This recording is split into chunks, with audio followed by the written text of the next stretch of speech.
COVID, the never-ending story. Mm. Uh, like you had responded when we were talking about this. Uh, is it really a never-ending story, or is it not? To start with, I would say it's become a way of life, okay, and isn't it? uh, yeah, but the way of life is unlike the way of life that was earlier. That is true. So, is it good or is it bad? For me, Yeah, some aspects is good, but okay, the uncertainty is a big killer. okay. So, Yeah. what are the good aspects? I mean, when I say good, speaking for myself, look, I've been self-employed for 11 years now, so I don't really meet people on an everyday basis. It's only in the last 2 years that I've started renting an office and I come here maybe 3 or 4 days a week. And again, in those 3 or 4 days, I don't really see anybody here on a daily basis. So that remote working or working in isolation has not really bothered me much. So that I think probably continues to be the good part of it, I would say. uh, I think the other thing is also the fact that we all have been in a way forced to spend more time with the family or do things which is not very outdoorsy all the time. And I would say that because we are well into autumn here in the UK and the weather's only going to get colder. So in a way, it's kind of you don't really have much to do. So you are at home, you are spending time with family, and maybe you started looking at your family members in a different light. I will not say good or bad. Yeah, yeah. In fact, that's a good last line. It's very difficult to say good or bad because actually you do not know where the good starts and the good ends, or vice versa. Yeah. Um, some thoughts that were running in my head were also about news. Uh, Hmm. uh, while I have not followed up about numbers and I have not been panicky, because to me, uh, that's a uh, bit of a fake news kind of thing, because we are getting worked up about 2-3% of people passing away, whereas the other diseases that face mankind, Yeah. be it cancer, be it uh, any kind of brain disease for that matter, heart disease, even blood pressure and diabetes, there are people suffering for decades now. Yeah. We are suddenly acting as if we've never suffered Yeah. of any Yeah. kind of It's yeah. prior. It's like as if those things didn't exist before or something like that. Yeah. So Yeah. that is something that has been running in my head. Having said Mm-hmm. that, but the pressure that COVID has put on us in terms of mental and physical uh, isolation, uh, I want to bring up a point of isolation that you spoke about, which was chosen way of life for you. You chose to run your business. You chose to take up an office at some point. Yeah. You chose to take up an office which did not have too many people that you had to interact with. So the matter of choice kind of helped that decision. Yes. Now, now we do not have that freedom most of the times. Right. Even right up to last week, where I buy my general grocery and stuff from, the Hmm. market timings were changed abruptly. Uh, Sure. Morning they decided, evening they would wind up, instead of 9, they would wind up at 7. So Wow. luckily, I did not need anything urgently, but suddenly the whole thought was like, what's going on? When is it going to be normal ever again? Yeah. Yeah. Yeah. Yeah. It creates a bit of a panic, isn't it? Yeah, and sometimes I think it is an enforced kind of thing. Uh, Obviously, there are people who will throw numbers at you, and we didn't go worse off because this government and that government acted this way. Yeah. I think when you're going through the problem, whether it's called A or B, it does not make you happier. It's not about, you're more concerned about, okay, I have a problem, I need a solution. Yeah. Yeah, something just crossed my mind when you said that. I know it may not be relevant to the topic that we're discussing, but I feel, do you think it helps or it is more acceptable when you give a problem a name? Just a thought. I think now, because it's gone a little off topic, I'll continue that. When my dad had Alzheimer's, and when the doctor told us he has Alzheimer's, we knew that there was something called Alzheimer's disease. People forget things, and that was as basic as it got.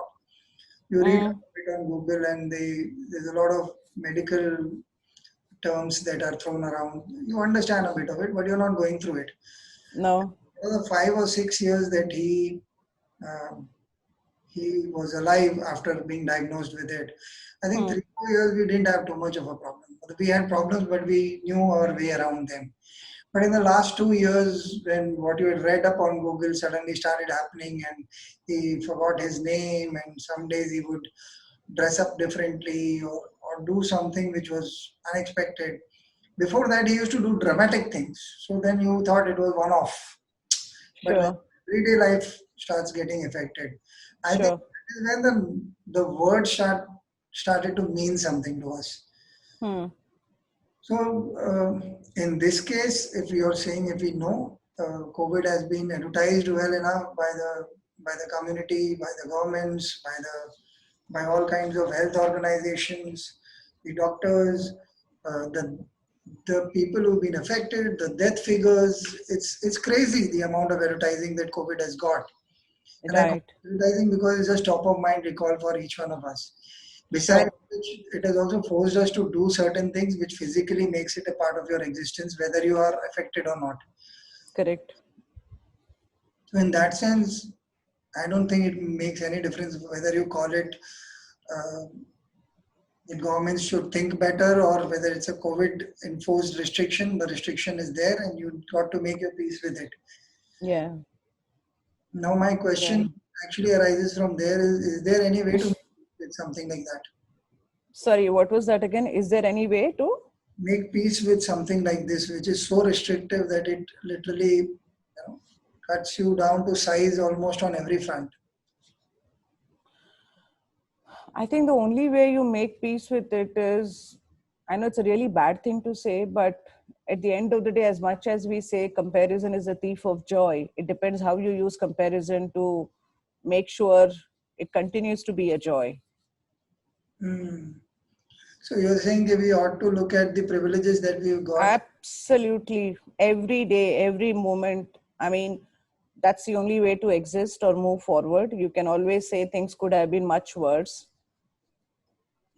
This I is mean, personally, that's how I've been looking at it pretty much for the last 9 months. I mean, very quickly, if we have to really go back when our journey started, I think April, May sometime, yeah, March, April. right? March, April sometime, isn't it? And if I look at it, I have survived or I've managed to coast along the last 6 months. And well, yes, my recruitment side of the work has definitely taken a really big hit. There are things that have changed a lot, but I still wake up in the morning, I'm healthy. I have a choice of food that I can want to eat or refuse to eat or don't want to eat. I have those choices. I know it may sound very uh, it might sound very basic कि ये क्या बोल रही है, right? But these are the things I've really started appreciating more. I mean, when the first time the whole pandemic thing started out here in the UK as well, it would be great even to get a dozen of eggs, which you would otherwise take for granted before, subconsciously, right?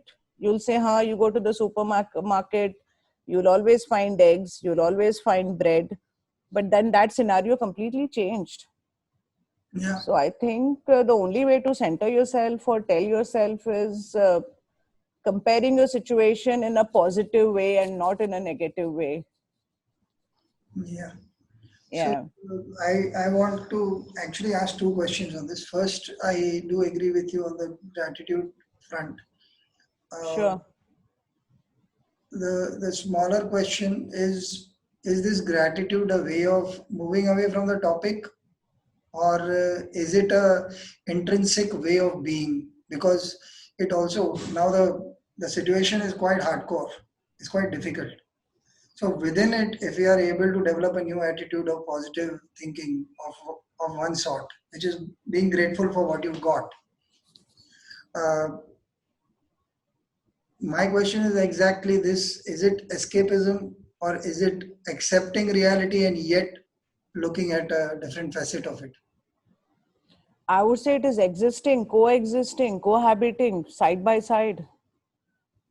You can choose to call it escapism, or you can choose to call it as acceptance. It's on the individual, but you just have to tell yourself it is existing side by side. It's I think it is very similar to being in a relationship, a committed relationship. There's 10 things in a person, of which you may not like 7, but you still feel the 3 of them makes up for the 7, and you still coexist, right? So I think that is how one has to look into a situation like this as well. Okay, so that was one part of the question. That's very interesting. Uh, Yeah. the The second part of the question was how does one? I remember in one of our last podcasts, I think the one before the last one, you mentioned Mm-hmm. there were people losing their jobs at our Right. group. Uh, if let's go into your personal example. You said that your business took a hit. Yeah. I wanted to focus for a little time on the discomfort of not having that business and not relying on the other modes of income or the modes of survival that you have. How did you make your peace with it? Did you make your peace with it? What are the emotions regarding that part of your life? Okay, so the way I would answer that, Bunty, is I had a really great start to the year with my business. I had a really good start to the year, which kind of gave me an edge, which doesn't usually happen because most of the clients that I work with have a financial year which is from April to March. So typically, recruiting doesn't start well until April or May, or it would probably be towards the end of the first quarter of the year. But I was very fortunate that things picked up really well for me at the beginning of the year, and that kind of gave me a perspective as to how I will be managing the operating cost and pretty much everything for the next 12 months. So in a way, I had already managed things for the rest of the year, so I didn't have to worry much about sustenance, if you know what I mean. Okay, Yeah. So that part was kind of taken care of. I mean, having said that, financially, I don't think it has,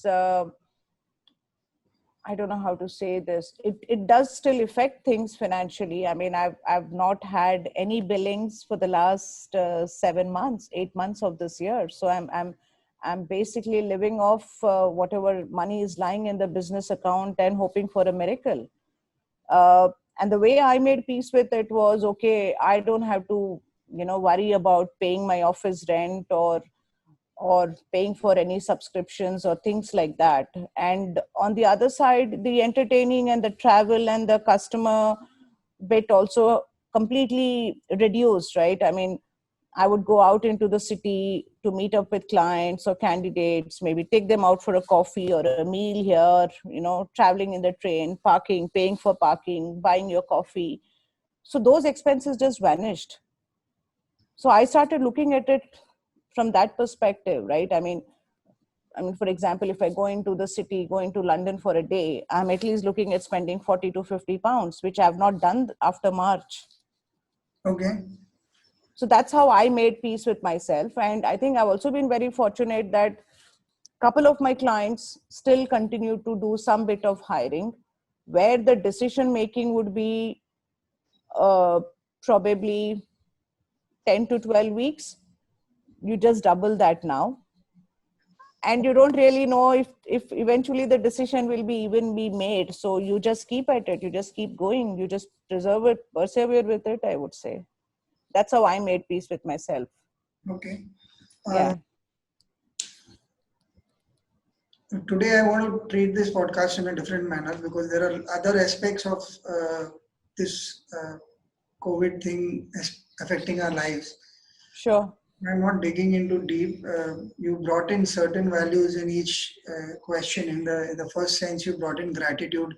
Here somewhere you brought in the aspect of balancing your good and bad instead of looking only at the bad aspect, not at business. You're trying to tell yourself that look, I had good business in January. Since I did not deserve that, so I do not deserve it. We'll just let it be for now, and we'll figure out where it is. Yeah. So there is a sense of equipoise you are drawing from Yeah. your experience in the last year. Uh, I'll just keep it very basic right now because of our time constraints we have. I want to cover a lot more ground so that people who are watching it, who have anything to resonate with, they can at least pick. Yeah. One aspect that has happened to me this year is that I seem to have heard a lot more people passing away for various reasons. Uh, has that been your experience too? In not necessarily because of COVID. Some of them are because of COVID. But this year, as far as I am concerned, I've heard a lot of people going through. But I would not want to bracket it with the passing away thing alone. The last couple of days, I have been speaking to people, old friends who haven't spoken in a long time. So, two examples, quick examples, I'll give you. One guy said that he was on and off jobs for a long time, and a guy who I used to look up to in the earlier office that I used to work. And then I realized that he's quite upset. He's unable to sleep at night because of various reasons. One of the reasons is this whole discomfort with accepting. He loves to go out. He's quite a gregarious fellow. Traveling is one of the things that he loves most, but he's not been able to do it. And he's not putting the pressure on his family. So internally there is a clash, but he's unable to, sort it out. Then there was another friend who spoke to me who's doing well, but they've taken a 40% cut in salary, and he's bored of doing what he's been doing for the last 25 years. He wants to actually start venturing out, do something new with his life, but he is unable to now. This is the wrong time to crack a subject like this where you are unsure of what you're doing. Then there are people I have been speaking to who are facing normal issues of life, everyday issues, but very, very depressing outlook of life suddenly. People who are unable to find confidence or get jobs. There are people out of jobs. All kinds of things are happening around me, including the first part that I mentioned. There are people passing away, so then their families are unable to deal with it.